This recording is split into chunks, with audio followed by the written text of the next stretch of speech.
The battle of wizards and warriors continues with iron swords. The evil wizard Malkill will take the shape of the earth, wind, water, and fire. Farewell! The fate of the world is in your hands! You're listening to the Piercing Wizard podcast, and I'm your host, Ryan Willett. I'm a professional body piercer with 20 years experience. I travel around the world teaching technique and safety classes, and I'm a member of the Association of Professional Piercers. Listen in as I talk to my friends and colleagues about our industry so we can all stay sharp. So, I would just like to say thank you to everyone who took the time to come to the UKAPP conference in Nottingham for 2024. This will be a live recording of the Piercing Wizard podcast, and this will be online probably within the next 2 weeks or so.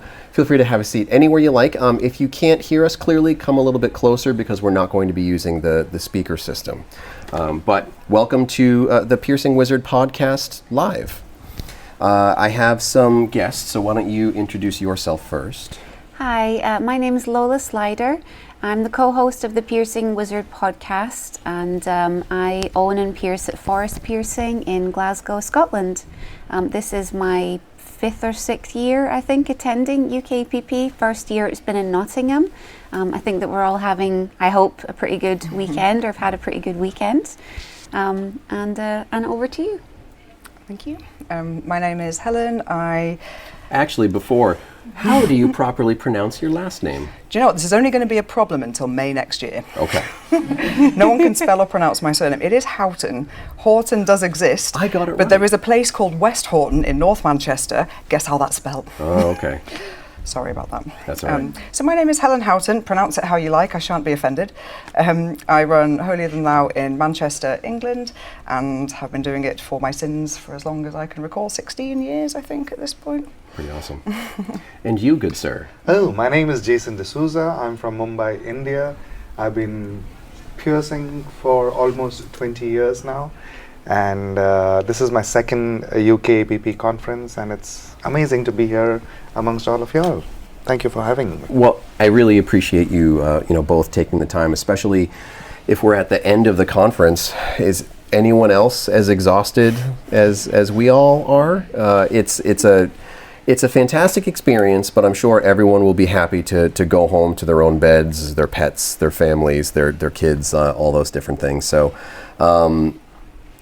I wanted to invite you two specifically on the show because I like you both. You're both very smart. Yeah, you're both like strong mentors.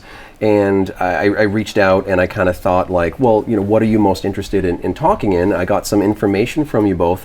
And through your suggestions and then through talking with Lola and just from being here, I would also like to talk about the conference experience as instructors, as attendees, as shop owners who are buying jewelry, doing all these different things that you're all doing during conference, and how many directions you get pulled in when you come to something like this. So why don't you start off a little bit, because you've been really power multitasking. You've been shopping, you've been instructing, you've been just trying to stay alive for a few days at like maximum speed.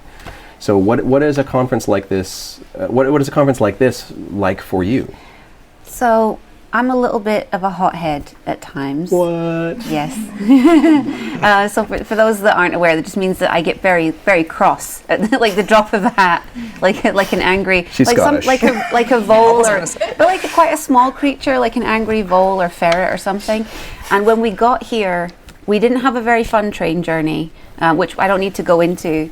But we had one of those days where you arrive and you're just like, fuck this is a nightmare, I hate it, this is gonna be awful. And then you come here and you see how wonderful everything is and you're like, oh, all right. And you just melt like a marshmallow. And it's like all of that it just melts away. And I just think that it's amazing how like you can arrive, if you're me anyway, you can arrive in like a completely foul mood. And even if you're a bit of a grump like me, you can be around the community for, hours or minutes and be in the new space and get comfortable. And you're like, yeah, okay, it's home. Everything's good. And just kind of relax a little bit. And you're like, yeah, okay, this is awesome. So it was really nice, like getting to experience it the first time at the same time as everyone else. I think that that's a really great experience, because the first year I went to APP, it was the first year they'd had it at Planet Hollywood, and I think that made it a very different experience for me, because it meant that even piercers like yourself that had been 10 plus times, we were all in a new venue and pretty much nobody had any idea where anything was. So for an event like this, UKAPP, where there's always lots of new attendees, it's great for them to get to share that level playing field where they don't have to feel like I'm the only one who doesn't know where everything is, because nobody knows where anything is. So it's like, it's been really a nice vibe. Side note before I completely get lost in the sauce, feel free to take pictures. Feel free to post pictures. I would like to have some pictures that I can maybe use for the cover, and I'm not going to be taking pictures. So maybe take a few pictures. If you like them, maybe send them to me on social media, and I might use one of them for the cover image. But you're all welcome to take photos, video clips, stream, do whatever you want to do with it. So what's your conference experience like this year? I think quite a good point, if you don't mind me jumping in. Quite a good point there with like taking pictures and things. I think it's a really valuable thing to tell everybody that life is online now, and tell your clients that you're coming to conference. You've spent the money, you've put the effort in, you've taken time off work to come here and learn and educate yourself. And I think it's beautiful that so many people are doing this these days. But conference as a whole, it's wildly different for me this year. Not going to lie, loving the fact that it's not in Manchester. When it's in your home city, it's a very, very different experience. I saw Aidan on the first evening just before conference started. He was like, good Lord, have you got a lot of people messaging you about X, Y, and Z? And I just start cackling at him. It's yours now, bro. It's absolutely lovely. It's so nice that people reach out, and I absolutely adore that. You meet people that perhaps before conference that you wouldn't have met there, and I do absolutely love it. I'm not complaining, but it is nice to be somewhere new and to have that same experience as everybody else this time, as you said. I've really enjoyed it, but it is a lot it's chaos anyway, it's like, oh, I want to buy jewellery before someone else buys it all, and I've got classes to take and classes to do, and it's, lovely chaos, but decompression afterwards will be important. How many people came into conference with a budget on their mind, and how many of those same people have hilariously blown way past that budget? Yeah, I was buying stuff in the expo up until 10 minutes before we walked in here, and it was like, I have to stop buying things. So it was pretty bad. But what's your conference experience been like this year? Considering where I'm from, and I'll quote Marcus from Trust, and he's been wanting me to be a part of a Piercers conference for years and years together. I've been working with Marcus for more than 10 years now, and my reference is to BMX in Germany, and they've been asking me to come, and I've always been scared as to, oh, I'm from India, who will accept me, and all of those things at that point in time.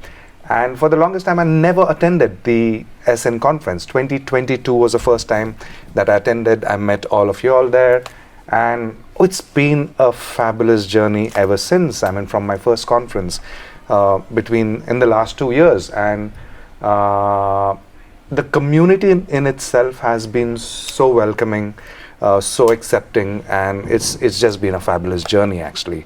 And I can't thank people enough for me being able to be where I am today. Well, so when people, I've heard people say similar statements to that, like thanking other people for like allowing you to be successful in a way, but I also want to point out, like, you showed up to that conference in Essen, and it was your hard work that got you there, and people just recognized your hard work and kind of saw it as like, oh yeah, you're one of us. Come over here and get in with this. And I would like to talk a bit about people's journey, but like particularly your journey, because as you said, we met in Essen, and just since then alone, you had already had years and years of experience running a business and being like working at a high level. But now you've been instructing at all these conferences. You've been to the APP conference in Vegas. You just opened a new studio that really has that kind of Western style of piercing in a market that a lot of people would have said would have been impossible to do it, but you did it. So talk a little bit more about what your journey and maybe some of the highlights over just the last few years for you. To be very honest,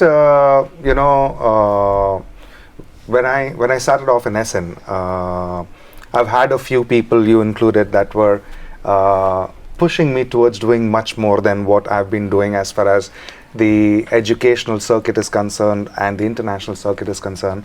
And for me, largely, besides constantly learning through my journey in the last 2 years, I've had the support to be able to speak at conferences as well. It has given me a new perspective towards how I could probably take the Indian professional piercing scene to another level, or rather what I can contribute as to what I'm learning through my journey between different conferences and stuff like that. And it has constantly been educational for me in one way or the other.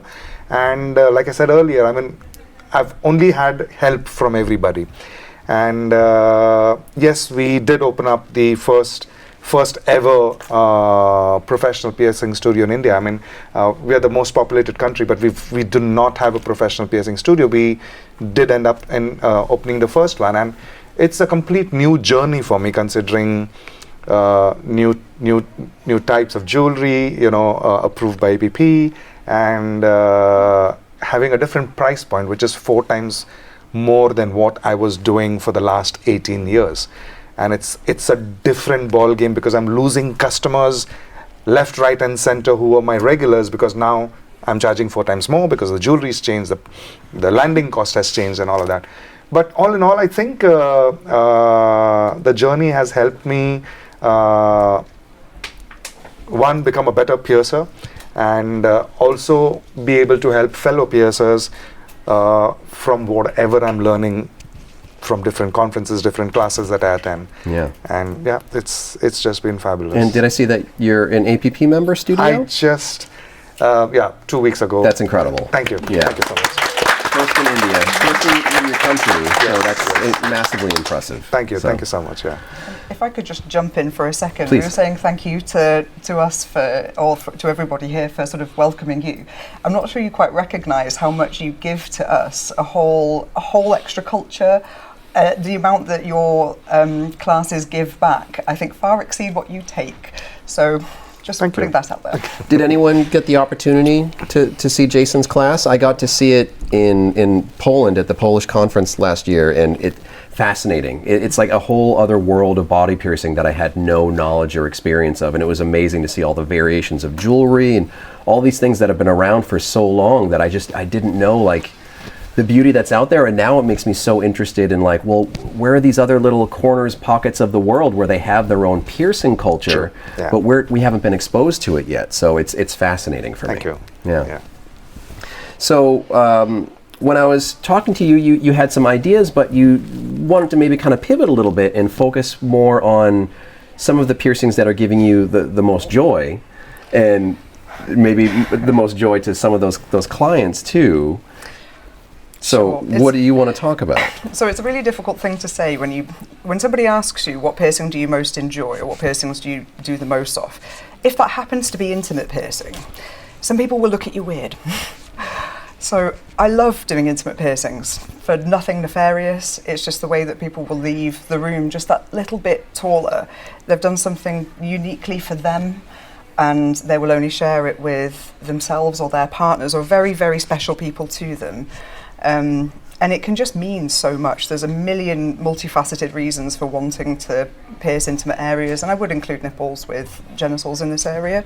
It's not for everybody, but it is a very sensitive, intimate place that people don't generally share with others.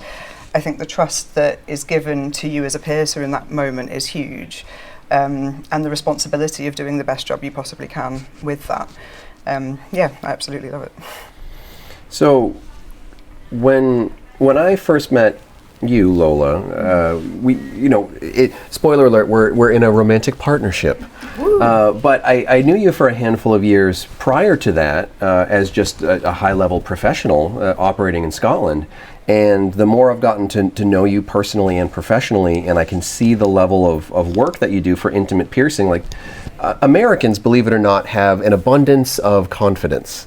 And the hell you say. Believe it. But seeing your work and the level of consistency and precision execution and all these different things really made me kind of rethink what I was doing, because there might be some piercings where I was very confident was something that I would do very frequently. But I think when it comes to intimate piercings, a lot of people might say like, well, there's some that are more rare for me. And as an example, like anything involving foreskin, reverse PAs, different things like that, you're probably, do you have a lot of experience with intimate piercings also with your client base? Yes. So bear in mind the epidravia came from India, like it's the oldest, reference to piercing. So I have experience with kind of a different variation of those things, and then going into it being like, oh yeah, I could be the king of PAs or the king of VCHs or something like that. But then when you get out into that wider world, and it's just like, I know essentially nothing about working with foreskin. I've only pierced like a client with foreskin less than a dozen times in my entire career. So like having that exposure for all those different things really kind of puts you into the perspective, again, that wider world of not just being in your little corner, your little pocket, and being in the US, the things that I don't know. So can you talk to me a little bit about when you started piercing, how early on were you offering intimate work? Immediately. Immediately? And one of I also have a really close relationship with genital work, the same as Helen. And I think for me, one of the reasons for that is because the majority of my clients are women. Not all, like I pierce people of every gender, but the majority of my clients are women. But the majority of my genital clients are men. Again, I see clients of every gender, but there's this really big shift in the demographics that I'm piercing, depending on what part of the body it is. And genital piercing for me is where I'm piercing more male clients than anybody else. I don't know why that is. And I do also pierce a lot of clients of all other genders as well, but the majority is male clients. And it's always been that way. So when I was 21 years old, I was doing genital piercings for 60, 70-year-old men. And there aren't a lot of dynamics in life where you have this power imbalance laid out as such that you're a 21-year-old woman in charge of doing a penile piercing for a 70-year-old man. And I remember it was one of the earliest examples in my career that really taught me how important it was to be extremely confident in your mannerisms and your body language and your words. Like you have to go out into the reception knowing that there's a 70-year-old man there waiting for you, and that you have to be the boss and that you have to be in charge. You have to, like, I would shake hands. I don't do it as much these days just because I'm usually behind a big desk, but I would shake hands. I would make a point of going out, like looking my customers in the eye, shaking hands with them, like saying, oh, hi, you must be so-and-so, I'm Lola, I'll be piercing you today. And just really creating that disarming effect of saying like, yeah, this is my space and I'm in charge here and I'm going to be taking care of you today. Not just to make myself feel safer, but to make them feel safe. That as a mature individual, they're not putting their genitals into the hands of someone that doesn't really know what they're doing, even though at that point I didn't have that much experience. So I think that the relationship I had with genital piercings early on actually built up my confidence with everything else, because it taught me how to carry myself like a professional, because I knew it was really important.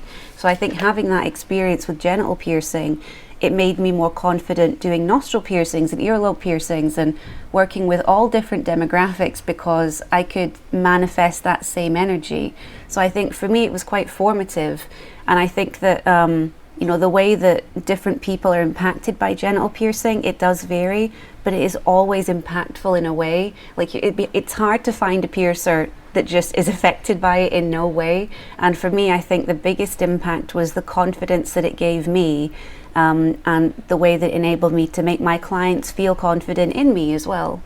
No, I really agree with that, to be honest. The most recent person that I trained to completion, and it was beautiful, to be honest. She had a particular interest in intimate work, which is lovely and to be celebrated, but it was astonishing the difference in what she was able to do, or the confidence, as you said, especially with just things like lobes or helix piercings or anywhere it's a bit fiddly to get jewelry in. She was just immediately like, this is nothing now compared to what it was in the past. Because I think sometimes when people start, they have that, I don't want to hurt you, but when you're doing something downstairs, you don't have the option of this like, you have to just be like, do it, so you build this overall confidence.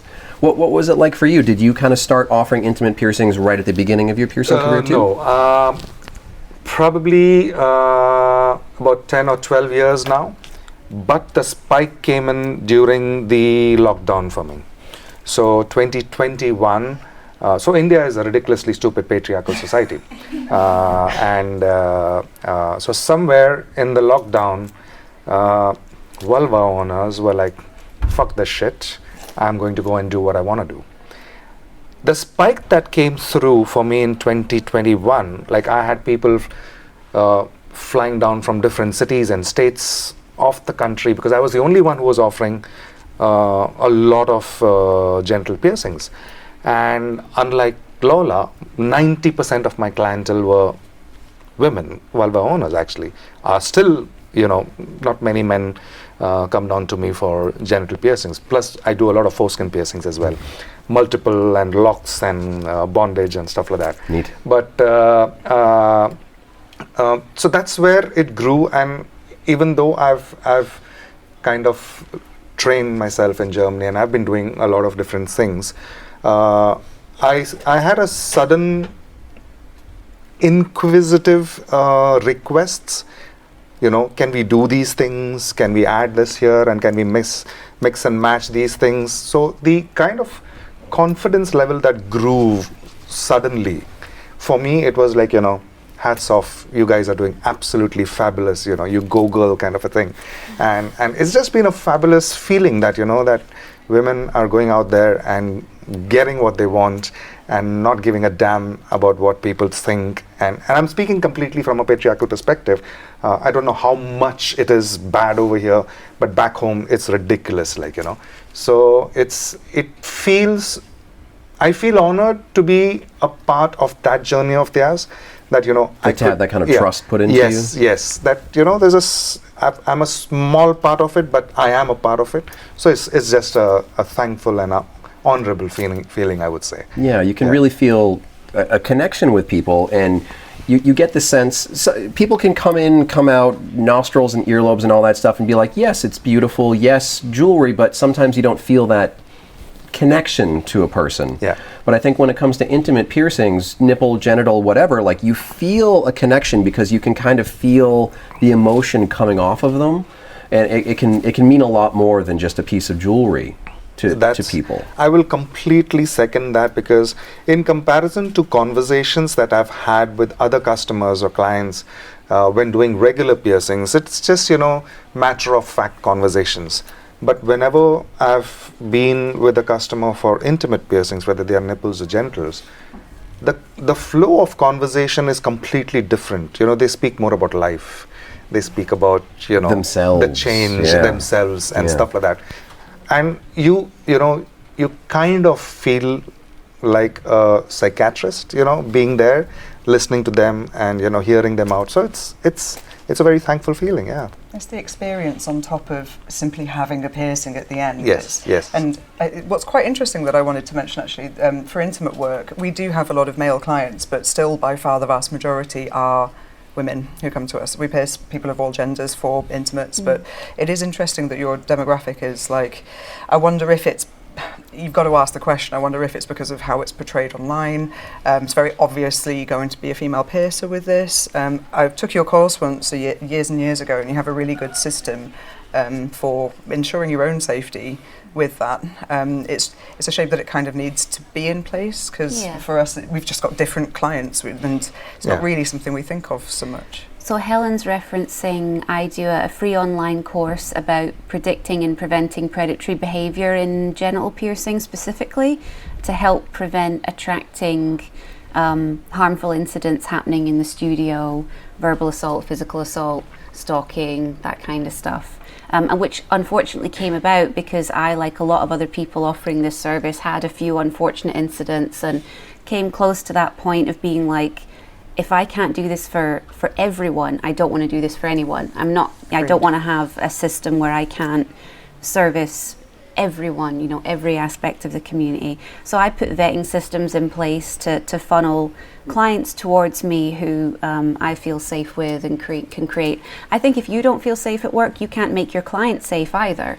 Like, I think that safety starts from the staff feeling safe. So, you know, even if you're not sure about somebody, that can allow incidents to take place in the work that you're doing. So it's really important to have that environment.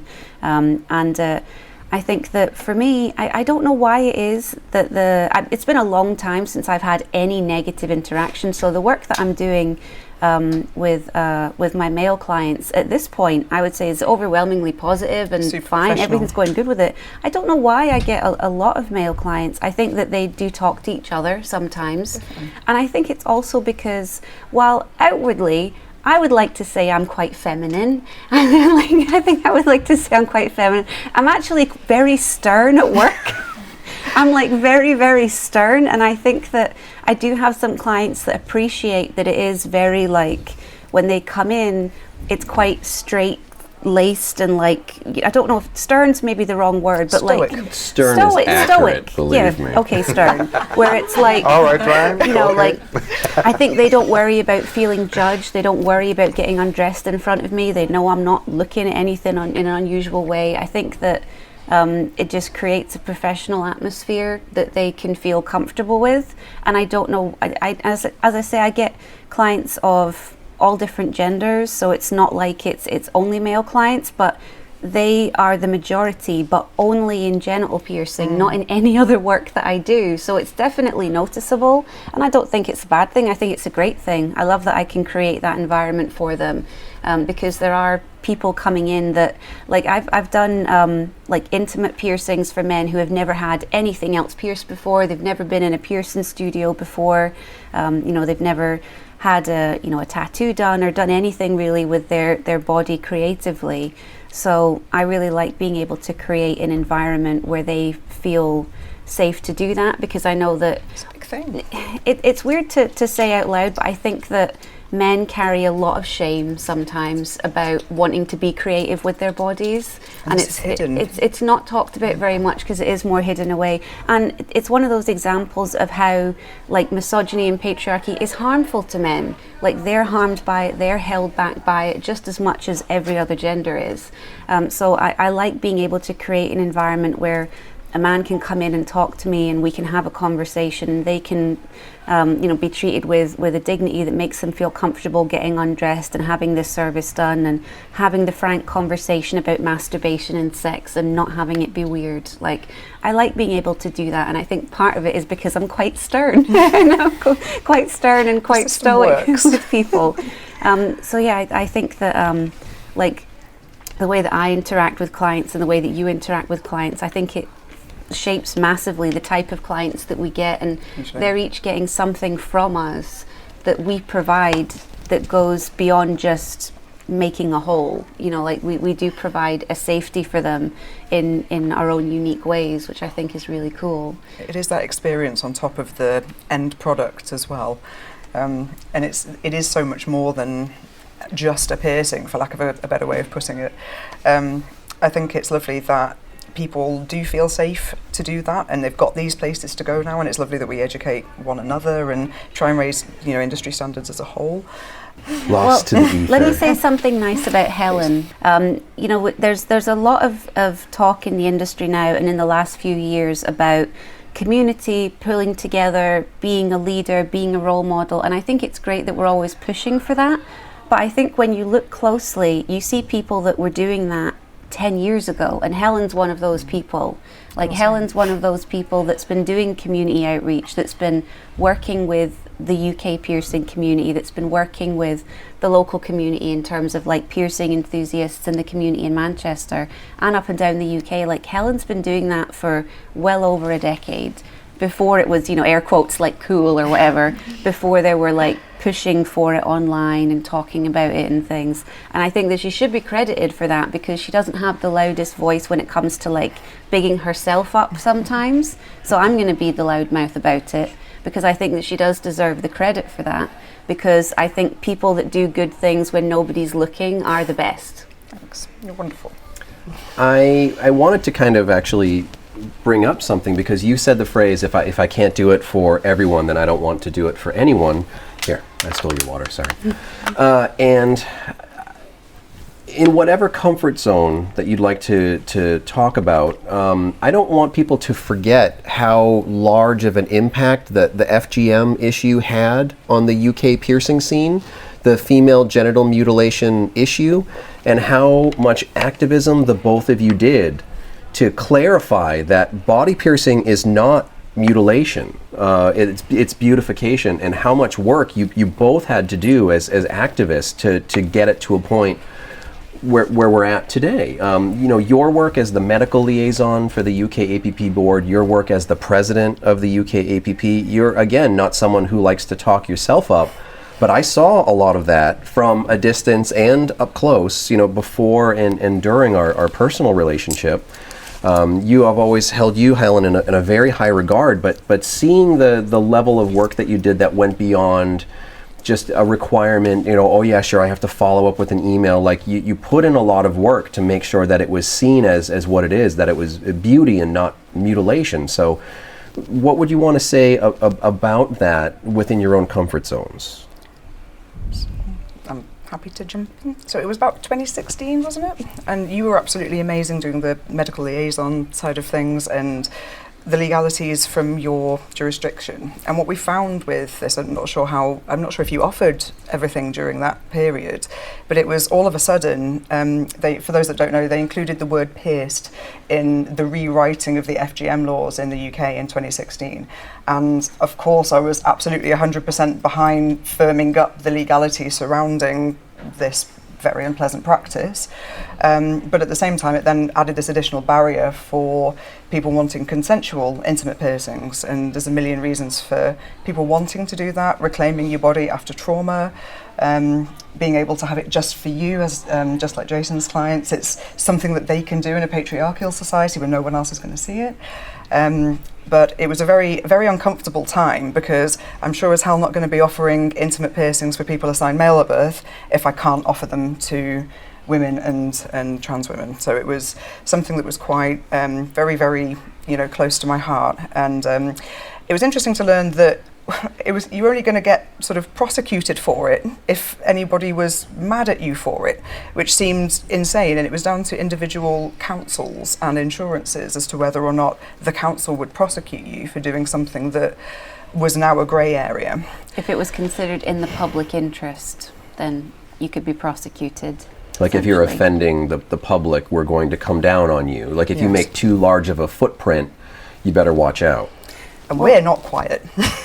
One of the big issues that my clients faced was there's the law in terms of, okay, this is illegal now, but there's also the NHS data recording for FGM victims, or air quotes FGM victims, when it comes to consensual body piercing, where people with vulva piercings were being recorded as victims of FGM. Happened to some of my clients, and the doctors don't tell them that they're doing this. Like if they go for a gynecological visit, they're recorded as being a victim of FGM, but they're not told that because the doctor knows they're not really. So they don't offer them any help or any support because they know that they're not victims of FGM, but they record them as that anyway because they don't want to get in trouble, because that's what the data set requires them to do. And I actually had a couple of clients ask their GPs about this, and their GP was obligated to tell them, yes, you've been recorded as being a victim of FGM, which made them feel outraged. And so what that does is it creates what's called the NHS FGM data set. Basically creates a report quarterly. They still do this practice that then generates all of this information about where FGM is occurring nationwide. And by including body piercing in that, it makes it harder to engage with the communities that are affected, because you don't really know where those communities are. And during that time period, I withdrew all genital services because, as I mentioned, most of the work that I was doing were penile piercings, and it was one of the ways that the more grassroots ways that I could raise awareness by getting my male clients to care and saying, I am not piercing your penis until I can pierce this person's vulva. And it was like one of the ways that I could get them invested and engaged and involved, because like a lot of things related to vulva piercing, it's just considered a women's issue. And it's like, oh, that's a shame, let's not bother with it. And then I was like, well, I'm not going to do your piercing either. I'm not going to be doing any. So my tactic was to do none. And I did know a couple of other piercers that continued to do all, and one piercer in particular that said, if I go to jail over it, that's the hill I'm going to die on. I'm going to keep doing them on everyone. So I think people did try and take a firm position to do all or do none. I think that there probably are lots of piercers that just continue to do penile piercings. That's not a position that I could have taken, but I don't want to be judgmental of what other people's businesses are like, because you don't know what they're dealing with. But it wasn't an option for me to just offer them to a select group of people and not another. So it was something that I decided to start saying no to everybody and making sure everybody understood why. That's really important on my side of things, because it was really only the council who were going to prosecute me. The people that I had to speak to learn that, by the way, was just insane. Nobody wanted to talk about it. Spoke with solicitors, spoke to some people in Westminster, spoke to my MP, and in the end it turns out that the only person who's going to prosecute you for doing this, if they consider it illegal, is going to be your specific council. Now I was very lucky to have a really good rapport with Manchester City Council, and it was an over the phone conversation firmed up with a really clear email. This is what we're doing. Thankfully my council were really very comfortable with it. They really understood that it was just a daft word put in some rewritten laws, but they confirmed to me in writing that we're not concerned with what you're doing, and it's unlikely that we would continue with the prosecution unless there was a formal complaint. That was enough for me, if I'm honest. My alternative was end all intimate piercings on offer. As we've seen with kids' lobes, for example, that you brought up, if people, because it's so ingrained in the culture, if people want something, if you remove the safe way for them to do it, they're not going to not do it. So I've always been really vocal about intimate piercing. It's something that's really important to me, really important to a lot of my clients. And unless I was going to go to prison for this, I personally wasn't going to stop offering it, especially to people assigned female at birth. So I was very loud regarding championing safe, legal-ish intimate piercing at the time whilst this was getting rewritten. And I'm sure as a result of this and all of the work that Lola was doing at the time, it's been rewritten and we can do it and it's legal and everyone's happy about it, and now it's a big talking point. Yeah, and I don't want to minimize how huge of a job that was. It's not like sometimes when you hear about the progress that's made by boards and committees and volunteers and all that stuff, sometimes you forget that there's a person who's dedicating all of this time and potentially putting themselves at legal risk, at being ostracized within a business community or within like their local kind of council communities, legal communities, all these different things. And watching you both go through that work for the greater good of the community was really impressive. So I would just like to say, thanks for doing all that work. You're welcome. Thank you. Is there a stigma for you in India with being someone who promotes offering genital work? Like, do you have to kind of offer it in a hushed tone? Do you offer it loudly and publicly? Like I keep saying that, in India, you're not allowed to talk about sex. It's a taboo and stuff like that. And considering we are the most populated country, somebody's fucking somewhere. Right. But nobody's talking about it. Yeah. Yes, I mean, it's more of a yes than a no that there will be other people from our community that would look down upon me and like, oh, why are you doing all these things, kind of a thing. So also to give a reference, 99% of the piercings done in India are by tattoo artists who are doing piercings just because somebody walked through the door, because piercing is synonymous with the tattoo studio.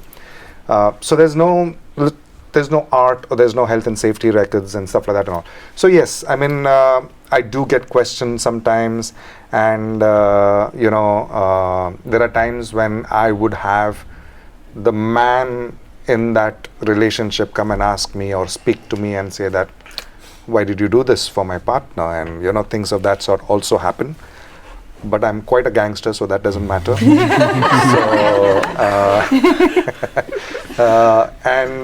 But yes, that does happen. I'd like to bring something that Lola brought a while ago about men and how it is difficult for men to want such piercings and go ahead. And what I can relate to, or a small thing that I've learned right now over here, is something that men are taught from the childhood, that boys don't cry, is something which remains as a stigma for men to be able to have this conversation or speak about it. Or because see, there are times when you are with your mates and you're telling them something about, oh, I'd like to do this piercing, and the other guy, he may want something like that, but he'll laugh at you and like, yeah, bullshit, you know what I mean? But it's not a conversation. I mean, not a lot of men talk to other men about problems, because then we are looked upon as, oh, you're Weak. Yeah. But it's a great thing that how the sisterhood shares, like you give your shoulder every time you need for another person.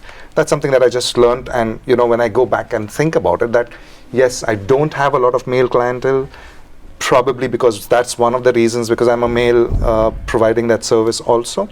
But yeah, something that I. So do you think maybe that male clients, just to specify, we're kind of talking about like cis-sexual, heterosexual predominantly, like male clients, like your traditional like manly butch man kind of thing, that aren't that don't frequent piercing studios in the same volume as people from other demographics, that they maybe can't feel more comfortable being pierced by a woman or femme presenting person because they feel it gives them a freedom to be a little bit more vulnerable that they wouldn't be able to express with another man?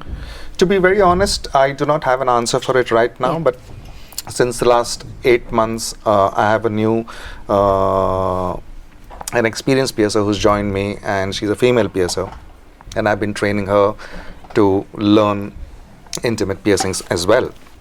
So probably in a year's time, I would know whether that percentage shifts when I start promoting her as being one of the piercers that's offering intimate piercing services, and so maybe it could shift, but like I said a little earlier, for me, the entire arena of intimate piercings increased, I think, largely because of the lockdown, where people were at home, and a lot of self-realization has taken place, and like everybody wanted to take control of their own lives, and transformative statement that an intimate piercing could do. No one else needs to know about this. I did that. I did the scary thing. Did the thing I always wanted to do. Oh my God, I can't believe I did that. And it is like a leveling up experience in life. It can be. Yeah. Also, to add something that parallelly changed in the Indian context is sale of sex toys, more for women between 21 and now. So when you think about it and try to correlate that, it's like your self-exploration and your self-expression and self-freedom that suddenly emerged in your loneliness during the lockdown, where you're sitting at home and you have time to think for yourself more than a 9-to-5 job, come back home, cook, eat, sleep, kind of thing.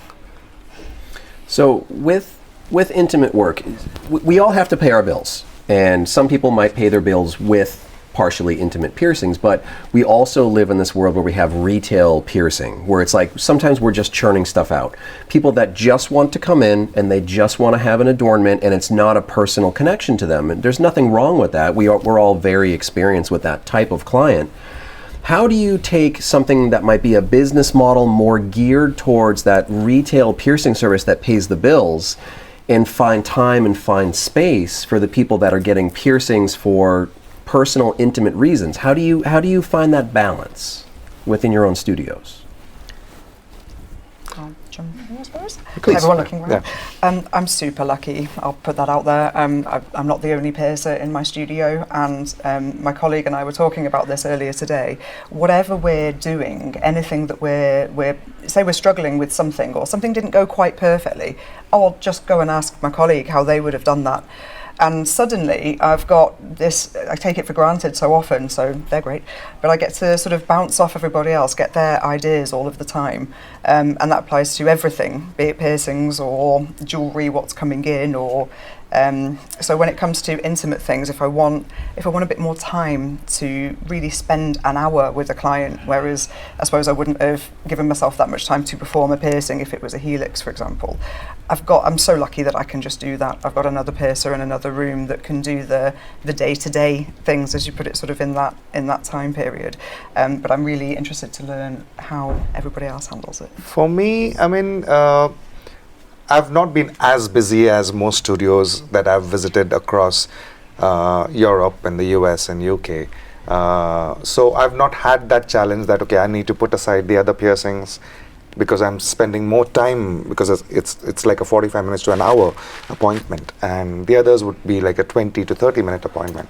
And so I've not been that busy, so I've not faced that challenge, oh, you know, I'm losing business somewhere while I'm trying to spend more time here. So yeah. It's coming. I would say it's something that I've struggled with a lot. Like, it's probably one of the biggest challenges that I've had being a business owner. And when you have your own business, as the three of you will know, you're thinking about, there's an electrician coming out today, I've got to get that hole filled, I've got to keep an eye on that leak that sprung up last winter, I've got some deliveries coming, I have to make sure that I'm here for them, I have to make sure that I've got the payroll done, I have to make, like, I've got a bunch of stuff that needs doing in the back, but it's also my shift to Pierce today, and there's this person that's come in, and it's like, you have to make the headspace for them, and it's hard to do when you're thinking of so many other things. And I wish I would say that there was just an easy way of managing it, but it's just really hard when you don't even have the time to, like, do your own laundry and cook yourself a meal with vegetables or ingredients that have colors in them that are like natural. Like, when you don't have time to do that, it is difficult sometimes to conjure up the presence of mind to be with someone while they're having an experience that they so sorely need. And there is a huge difference for me when I get those days where everything just lines up and I have a clear head and I can just be present with someone. There is such a difference to it, and I wish I had an answer for how I could just make that happen all the time, but it doesn't. And I think sometimes clients, I wouldn't say they expect too much, but I think sometimes they can forget that while they're coming in for this experience that they've been building up for months and months, you know, it's a 35-minute, 45-minute, 55-minute appointment, and we have to get the work done safely for them. And for me, a big part of how I show I care is through the actions that I take, through making sure that everything is done cleanly and safely and technically as proficient as it possibly can. And I'm not a very chatty person in the studio always. My co-worker Jordan, he's actually far more bubbly and chatty than me. We have very different personalities, and I worry a lot that people can feel disappointed by me, that I'm not this incredibly, like, mothering presence or matronly presence or like spiritual presence. I'm none of those things. So it does make me doubt myself a lot when all I'm able to do is give someone a really good, safe piercing that meets their needs. Is that all? And then there are times where I try and say, well, but that's what your job is though. So I kind of feel like we do put a lot of pressure on ourselves. I think sometimes clients can also build things up, and that we kind of need to give each other a little bit of grace sometimes to just, like, find presence of mind in the moment to have a positive experience. So that's something I'm working on all the time still. Like, it's an ongoing effort. It's not something I'm naturally good at. So it's something that I work on still. I only offer intimate piercings 1 day a week. I only pierce 1 day a week at the moment. So all of the other times, I am doing all of the above. So that's something else to mention. You can do these wonderful things, but you've got to budget it in your time because we all have so many other things to do. So, if there was a genital piercing that you could kind of conjure into your popular list, something that, you know, maybe you've done a few times, or maybe, like, you know, you've done years previously and you would like to do more of, is there something that you would love to see become more popularized within genital piercing, within intimate piercing. And I'll go first and I'll say I would love to do more guiche piercings because I did my very first guiche piercing having a client on all fours. I was very opposed to it for not really like any sort of personal reason. It was just I didn't want to have to stare someone's butthole in the face, you know? And so I had someone on all fours. It was a client that I had pierced many times. We had a very comfortable relationship, and I did it with them on all fours, and it was so much better for me as the piercer, and they had a great experience with it, and I loved it, and I would love to do more. But I also at the same time know how there's another side to that coin, and it's like maybe somebody's going to accidentally fart on me, you know? So it's a fine line to walk. So are there any other piercings, not necessarily butthole related, but you know, are there any piercings that you would want to maybe come in a bit more frequently with your requests? I mean, whilst we're on buttholes, I've never done a guiche piercing in that position. And again, it's not for like, there's nothing wrong with it. I know a bunch of piercers do it and they think it's great. I've just never. How do you ask someone to get on all fours? Well, so here's the thing. Like, I give people the option. Like, I actually say to them, "There's two ways we can do this," and I don't then say the easy way or the hard way. And then I'll describe, and some of them choose on all fours, right. Which I was surprised by. Like, some of them were like, "Oh, on all fours, definitely," because they didn't want to look at anything. Like, they didn't want to see what I was doing, which is and a great not way going to participate. Right. Do you know what I mean? So I'll do it, you know, client on their back or client on all fours. But the way that I kind of rationalized it in my head was for anybody that's ever been for like an intimate body wax, the first few times that you go, it feels a little bit embarrassing. You always want to go to the same person because you don't want everybody seeing, you know, everything that's down there. And then after a few visits, you're like, this is all they do all day. They don't care. Nobody cares. And it's like you're just quite happy going for whatever. And it becomes very normal and very natural. So it's like I just try and create that environment at work for people and just let them feel like there's nothing down there that's going to scare me or jump out at me. Like, let's just do this the way that it's going to be most comfortable and the way that it makes sense. So it's like I'll just kind of give them the option and then let them pick which way around they want to do it, but I'll kind of steer them towards and be like, you know, this is generally a little bit faster, a little bit easier to see the markings, and we can get it done this way. But if you're more comfortable, you know, we can do it on your back. And then, you know, a lot of the time more and more people are choosing that option, I think, when it's just presented to them in a less scary way. But it is better. Like, a lot less ball wrangling. Yeah. I tell you what, you have inspired me. To be very honest, for the longest time, I used to do the guiche piercing with the customer on the back. That one time when I did it on all fours, that was it. I don't give them another option anymore.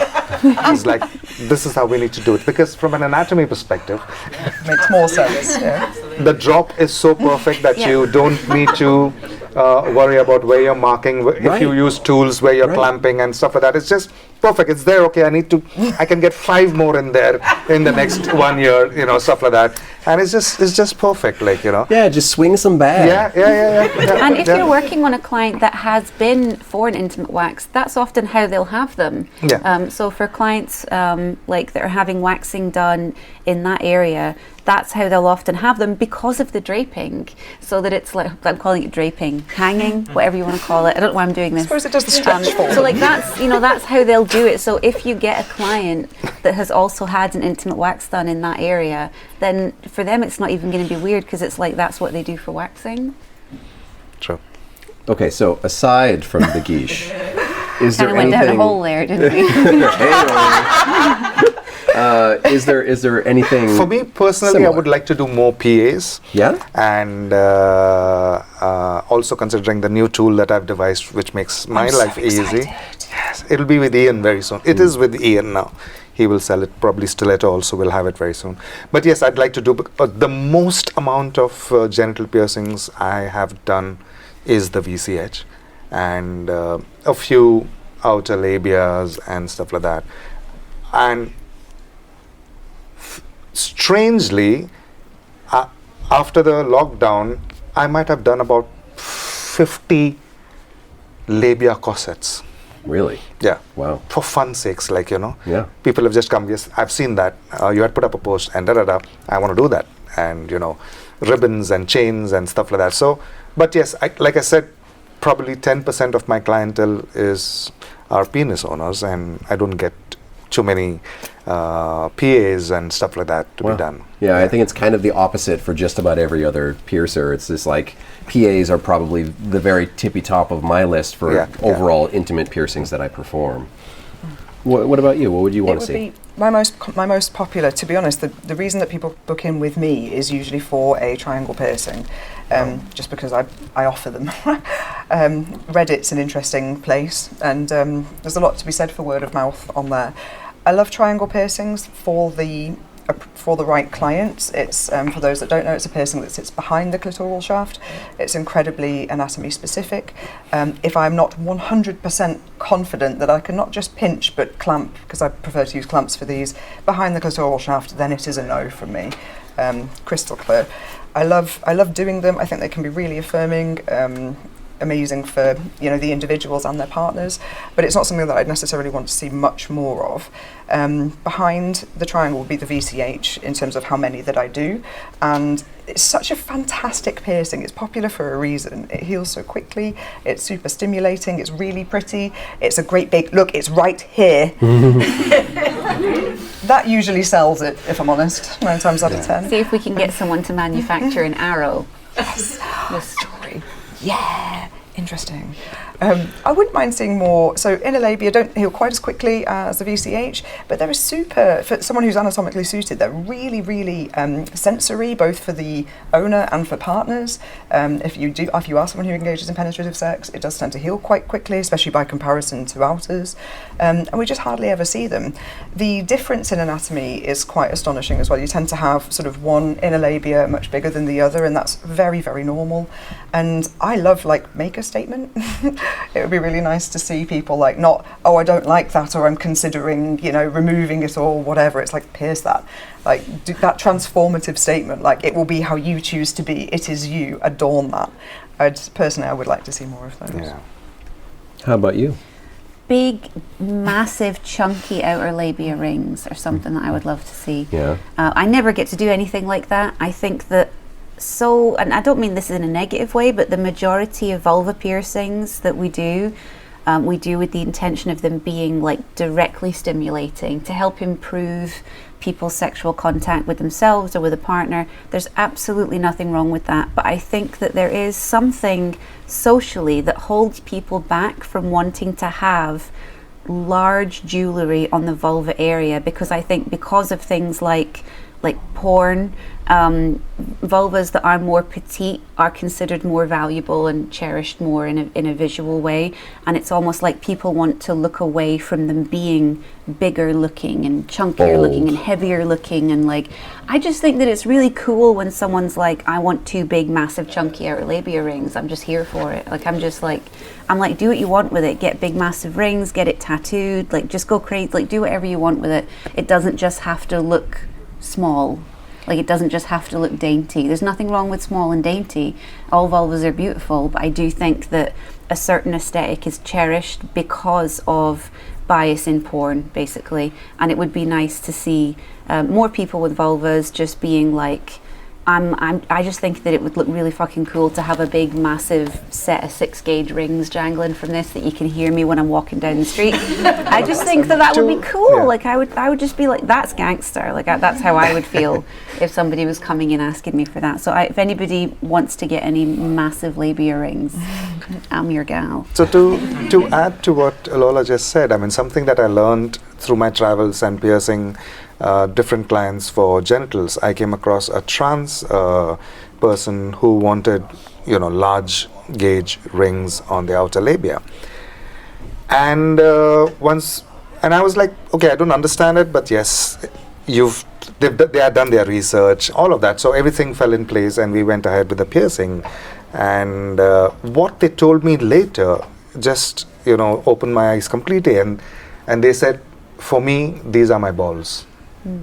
Emulates the sensation of the scrotum swinging when you walk. And I was like, I would have never thought of it if somebody hadn't told me that way. And then in a lot of other interactions, when I ask them, why are you doing it this way? And the answers have always been identical, like, So for me, it was new information, new knowledge, and the perspective that they're coming from, that, like, they want to believe that these are their balls, kind of a thing. When I pierce trans clients, one of the first parts of my conversation will be, what terminology do you want me using for your anatomy? Because I can look at it and I can see the skin and I can know how to pierce that skin, but what I call that skin is the client's decision because it's their body. So I've had people come in for things like, dukes and different things like that, and it's like, well, what terminology? And they're like, I just want you to pierce my dick, and it's like, sweet, let's pierce your dick. This is the jewelry that I can offer you, and so I think that's a really important connection that you can have with someone, because you're helping them lay claim to their own gender identity, and you can help support that. Yeah, absolutely. Yeah. And as piercers, I think we are blessed to be a part of that. It's such an honor, isn't it? It's such an honor, yeah. For somebody who's got gender dysphoria, who's going through transition, to trust you with their genitals, and this is what they need to be who they are. It's absolutely beautiful. It really is an honor. True. So there have been lots of conversations that I've had with piercers who were maybe a little bit earlier in their career, and maybe they haven't had the confidence or the opportunity to begin offering, or the mentorship or the access or the whatever, to begin offering intimate piercings, especially below the waist. So is there any advice that you might want to give, an unnamed, unspecified baby piercer out there in the world, some advice for maybe how to move into that sphere of their career? It's a tough one, because you don't want to tell people just be irresponsible and just do it if you're not ready or qualified in some way. So you have to find this safety zone for it also. But what would you want to tell someone who's looking to start their journey with that kind of work? So, have you got an answer? I mean, the first thing I would say is check out the free supplement, because it's great to have safety procedures in place before they're needed. After they're needed is also good, but not nearly as useful as doing them beforehand. And just kind of going into the experience of offering those services with an open mind, because the vast majority of people that you interact with are going to be great. I think if you go into it with this fear and this terror that is something bad going to happen to me? Am I going to come into contact with someone that's going to endanger me in some way? You're going to be second guessing every comment someone makes that could be completely innocuous. And discussing things like sexual contact, sexual preferences, and masturbation is an intrinsic part of the work. So you have to be able to separate what is completely reasonable discourse about sex to what's maybe inappropriate. So you have to have the skills to be able to separate those things, because one person might think that it's inappropriate to ask questions about a certain sex act with a piercing, but another person might say, well, actually, that's a totally valid question, because this is something that's really likely to come up for this person, and you should have an answer for it. But then there are also questions that go maybe too far and are a bit too probing. Do you have this done? What's it like for you? And, there might be relationships with clients where you can exchange that sort of information, but then there might be other situations where that's inappropriate. So I think that you have to have very good skills of discerning what is and isn't appropriate, kind of whatever we call it, a piercer spidey sense, if you like. And you have to be in a good headspace to be able to do that. I've had a couple of interactions with clients where at first I've been a little bit on the fence about working with them, and they've actually gone on to be some of the best genital clients that I've had. I work on an older gentleman who his primary job in life right now was caring for a sick relative, and he would come in and we would hang out and he would just chat, and he would spend quite a lot of time in the studio, and at first I had a small worry, why is he hanging out here so much? Is this weird? Is it unusual? And then I actually realized this is someone who, this is a big encounter for them. This is a big social interaction for them. They're out the house, they're doing something for themselves. They're not trying to be weird. And it's you start to develop those relationships with clients that, we both have clients that we've been working on for over 10 years, where you've seen them go through all different kinds of transitions in life. And when you think, I might never have had that because I might have been scared away by a comment or a turn of phrase that I read into wrong, it's important to be able to have a clear head and an open heart when you go into that work, I think. I think that's really important. And another thing to sort of just reflect back on what you said regarding, like you don't want to think badly of someone, think nefariously, what's going to happen to me in this room. And it's understandable why you might have an additional concern, you know, when you go into a room to look at someone's genitals, essentially. But if that person, at the end of the day, if you're alone in a room with someone for a helix piercing, you are at just as much risk of anything happening there as if it's, and to be honest, if they're in a position of vulnerability with their intimates out, it's very rare that I experience anything from a client that I didn't get a red flag beforehand. So just don't sort of jump in too deep too soon, for lack of a better phrase. But it is that experience of understanding how to speak with people and get a vibe for who they are and have a bit more time speaking to them if you're not sure. As Lola said, they could end up being your best clients ever, and if they've come in for an intimate piercing, they might be feeling a bit nervous and a bit weird and not really knowing how to communicate. So like, let them buffer. We all need to sometimes. That's a really important thing. Is I think a lot of the people who aren't offering genital piercings but might want to, it's mostly that they just don't know how to talk to someone about their intimate piercing because they might feel awkward in some way. So is there any advice you might give a piercer? I mean, I've had moments in the past of awkwardness from the customer's perspective, and so one of the things that I do is, before we even get into the piercing area, is I speak about the process and what we're going to do, from you undressing, how you're going to be positioned, and you know, all of that. So I kind of give them an idea of what it's going to be like even before they are in a smaller confined space, because there are a lot of times when people might feel claustrophobic and more scared when they are in smaller spaces. So then, you know, in a small consultation area, you know, over a coffee, because we definitely like to spend more time with customers who are there for intimate piercings. So we offer something to drink, chill, have a conversation. And also, one of the things that has worked in my favor in comparison to earlier is, after I've asked them to be comfortable, I ask them to call me to come and sit next to them to have this discussion when they are ready. Okay. So it could be probably a minute or it could be 10 minutes, and then they would be like, yes, let's go ahead with the discussion around this piercing. And I've seen by doing this, the conversation is more comfortable, the entire experience, the physical interaction is more comfortable inside the piercing room. Because it's more client driven. Yes. That's a really good way to look at it. So we're just over an hour into this conversation, so I want to kind of wrap up this portion of the conversation. I want to thank all of you for taking the time. In a moment, I just want you to say where people could maybe contact you, you know, websites, social media, things like that. But then I was thinking maybe we could open it up to a few questions from the audience. And from our previous classes, I noticed that not a lot of people here are keen to really volunteer a lot of questions. So think about it for a minute. If there's anything, it doesn't have to be intimate piercing specific, but if there's anything that you might have as a question for someone on the panel, think about it and you can ask whatever you're comfortable with, okay?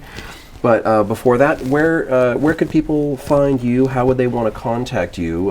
Whether it's maybe a piercer that might want to talk to you about genital piercings, or someone looking for your studio information.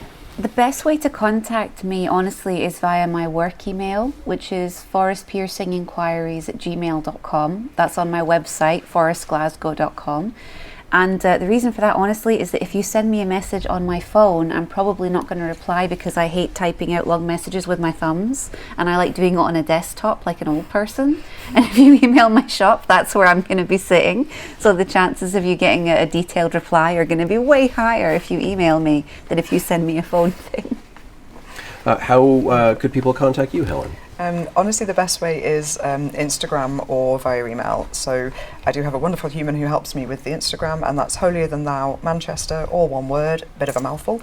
If you Google Holier Than Thou Manchester or Piercing Manchester, we do come up. Again, it's a stupid long name, but the email address is hello@ holier-than-thou.co.uk. If it's not me directly that answers you, you can just ask to speak to me and they'll put me in touch. Okay, great. And you, Jason? I'm available on Mr. Piercer. That's my Instagram handle. Yeah, it is. And I'd like to quickly say a quick joke about it. So I did not, just like, I hate being on social media and things of that sort. And I was traveling one of the times. This is 2018, so it's not too far away as well. And I did not have Instagram at that time. I was still struggling managing Facebook. And my senior tattoo artist, she called me up and she's like, Pastor, you're doing so many things and blah, blah, blah, and you don't have an Instagram account. And I was like, no, I don't want to get onto another platform and blah, blah, blah. So it's like, no, you got to be. And I just, as a quip, I said, I will only get onto Instagram if I have Mr. Piercer. 5 minutes later, she sends me a password and she said, I've set up the account. I'm like, fuck. And I was so surprised that, so far into the Instagram world, nobody even chose that handle. Yeah. I was just lucky to get it without dots and hyphens and anything of that It's like that person that registered pizza.com and then they sold it to Domino's for like $50 million. Yeah, it's crazy. Yeah. Great. So yeah, simple, Mr. Piercer. You can connect with me. Tag me if you're clicking pictures of us. Please tag us. And yeah. Okay. Well, I want to thank you for your time. I want to thank you all for your time. Does anyone have any questions for anyone on the panel? So See, you're all so polite. Lee. Talking about being on all fours, I'd like to know, has anyone been farted on? Not at work. You usually have to pay good money for that. No, but I have been winked at.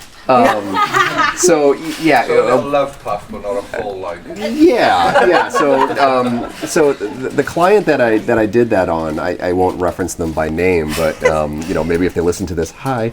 But I pierced their geesh previously with them on their back, and it was the same thing. You have to wrangle the balls out of the way, and I've had all different kinds of put a drape over them and have them hold the drape, have them put on gloves and hold themselves out of the way, have them spread their legs and then or tape, all these silly things. And then just them being on all fours with it being draped, it was just like, oh, this is so much easier. But I did 2 different geesh piercings on this person. Neither of them really worked because just with their thighs and the movement of the jewelry, it was never comfortable. But they really wanted it. So I was like, look, I've never pierced anyone on all fours before, but I know lots of other piercers who have, and they've had great success. So why don't we try that? Maybe we'll get a completely different placement that I wouldn't have thought of from this other visual perspective. We did it and it was great, but like while we were doing it, again, it was someone that I'd worked with for years and had, a good rapport with them. And we were just talking and joking, and like their partner was also in the room and we were all talking and joking. And when I was doing the piercing, like they laughed and they like I saw like a little pucker wink, and I was like, please don't fart, or worse, So it was an interesting experience. I don't know that I would offer that as an option for every client, but maybe if it feels right, just go with it. Question, yes. Yeah, yes. Okay. The same piercing. Do you recommend your customers to get the hairs removed before, or?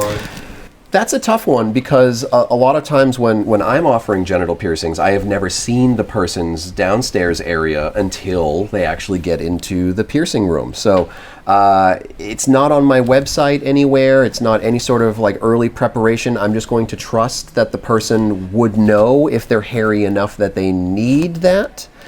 Just like for vulva piercings, I'm not going to ask anyone to wax or shave or even trim if they feel like they want or need that for themselves or for the process. I would say that sometimes if you get to any piercing, even under a beard, where you need to do very precise marking and they're very hairy, sometimes you might have to have the conversation about reducing or removing hair. I've never encountered a geesh piercing that needed hair removal, but you never know. Maybe one day I'd be like, I would love to, but first.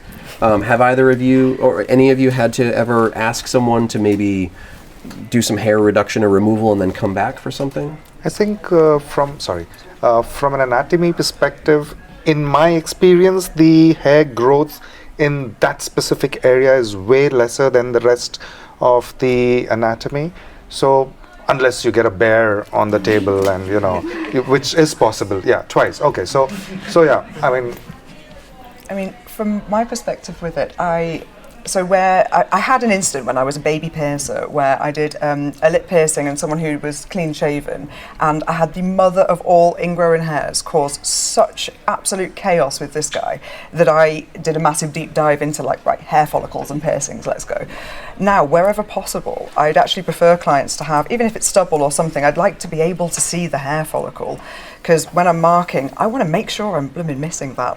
So I think I personally wouldn't ask anybody to shave unless I physically couldn't, get a dot on the area. And even at that point, we'd probably want to have a conversation about if there is such dense hair and hair follicles so very close together, is a piercing, perhaps a large gauge piercing, a good idea in this location? It's one for a conversation, I think. How about you? So I haven't had anybody with that level of hair on that area. But I have had clients in the past reach out in advance and say, is there anything I should do to prepare? Do I need to shave? And I'll say, please don't shave, because I forget the details of this because it's so far back in my memory, but there was a period of time where they started requiring that women be shaved before giving birth.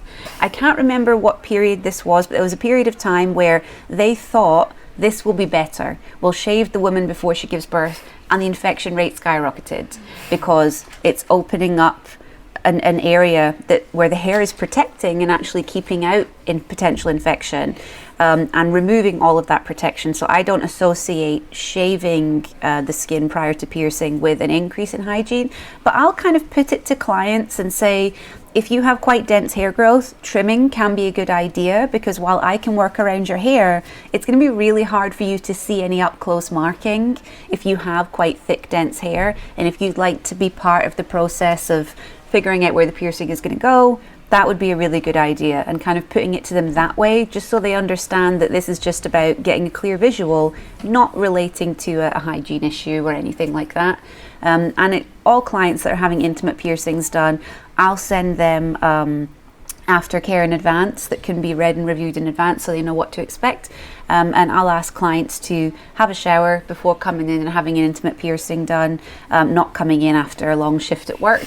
Again, just for additional hygiene. Anyone ever have a client try to I'm just going to get in one more before I go in for the piercing, maybe out in the car or just before they leave for their appointment, It was a jewellery change, not a piercing. Okay.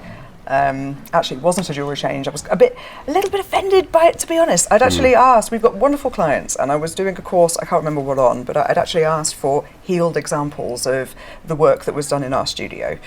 And I think I offered money off something or a free piercing or something if you were prepared to do it, because coming in somewhere, taking the effort to show somebody your genitals isn't really something that most people want to do. So a few people did take us up on it, and it was lovely, and most people were absolutely wonderful, but I vividly remember this woman coming in, and she was a slightly larger lady, and as she was lying down, in order to see everything, you sort of just press very carefully. Please don't say leak. I wasn't going to say that specific word, but that does conjure an image that's perhaps accurate. And sort of, she even joked about it, she knew full well what she was doing. And it's like, man, there are places you can go. I'm not here for your humiliation kink without any consent going on here. I'm paying you. What are you doing? Thankfully, the vast majority of people are really cool. You just don't tend to see things like that. But it is an uncomfortable area sometimes when we offer intimate piercings. People somehow think that you're part of their sexual play, no matter how much you are putting up those boundaries and making it crystal clear that this is That's a professional maybe experience. Sometimes part of that difficulty of learning the communication, because you do have to be the boss, and you do have to say, I'm not part of what you do in your bedroom, I'm just offering a professional service, and I really do need you to respect my professional boundaries, just like I'm going to respect your personal boundaries. I'd like to add one quick thing to what Helen said, is that I used to get a lot of either couples or men come down for a consultation, and that would be not just once or twice, it would be 4 or 5 times, and not get the piercing, because I used to not charge for consultation. And I used to be okay, these guys are coming in, and then I realized, especially couples, that there is an exhibition kink involved I over there. learned that the hard way also. Oh, I learned it the hard way. And then I was like, shit. So Yeah. I started charging 50% of the price as consultation. Stopped. Sure. Yeah, Zero. that's a lot of that goes into Lola. If anyone hasn't seen it yet, Lola has a free course called Predicting and Preventing Predatory Behavior. It's freely available. It is on my Patreon, but you don't need a membership. There's no cost at all. It's just hosted there, so it's got ease of access to a larger platform. Thank you for that, just saying, both of you. Thank you so much. That's a free course that people can Well, thank get. her, It's because it's amazing. all her work, and it was something where I really wanted to convince you to just kind of put it out there, because it was so beneficial to me personally, and I saw the impact it had on other people who got to see her presentations of it, that I thought it should just be widely available. It took a long time, because I always taught it in person. It took a long time to put it on the internet, because when you put something on the internet, you lose control of it. It's out of context, and sometimes I think conversations like that are had better in person, so you can appreciate the nuance that goes into it. We didn't want to put it So on like YouTube or something. Of course. we did try and just treat the subject matter with the care that it needs, and hopefully people interpret it the right way, because what I never wanted was for people to think I was suggesting that this bad behavior is caused by us, which it absolutely isn't. Because I think when you start talking about preventing or predicting behavior, it's like, well, the only people that can truly prevent it are the people perpetrating it, and that's something that we make very clear in the video as well. So it's like, I wouldn't ever want people to think that that's what was being suggested, but we do live in reality and we have to protect ourselves and our co-workers. So it was a scary thing to put out there, but I said to Ryan at the time, if people take it the wrong way or need to engage with me in any way, if it helps one person, then it's worth it. I was going to say exactly that. For the one person that feels a bit safer as a result of that, and for the person that perhaps won't think negatively of the person who's being a little bit jumpy at the start of Sure. it, you know, from Yeah. both perspectives. Sometimes people just ask an awkward question Yeah. because they don't know that it comes across as awkward. Sometimes, you can chalk it up to a lot of different things, but there definitely is that line of when it moves into appropriate inappropriate contact. Before we lose time, I'd like to tell Ryan and Lola that the piercing wizard as a concept is so amazing, and I think on behalf of all of us piercers, we'd like to thank you for having this out there for, from a learning perspective, sharing perspective, best practices and stuff like that. This Thank is just you. amazing. Well, Thank you so all of much. you. Thanks. I'm Yeah. glad that people will keep listening to us yammer. But I think here's a good place to call it. So I just want to say thank you to everyone who came and listened to us. Thank you for taking the time to come to the UKAPP conference. We hope to see you here next year too. And this will be online at some point for everybody out there in the world to listen to. So Thank you so much. thanks for your time. Thank you so much. Thank you so much. For more information about the show, visit piercingwizardpodcast.com or like Piercing Wizard Podcast on Facebook. For more info about your host, visit precisionbodyarts.com or search Ryan PBA on Facebook, Instagram, and Tumblr. If you enjoy the show, you can subscribe on iTunes, Apple Podcast, and Google Play. Music by Benny B. Blanco. Show copyright 2017, Precision Body Arts LLC, all rights reserved.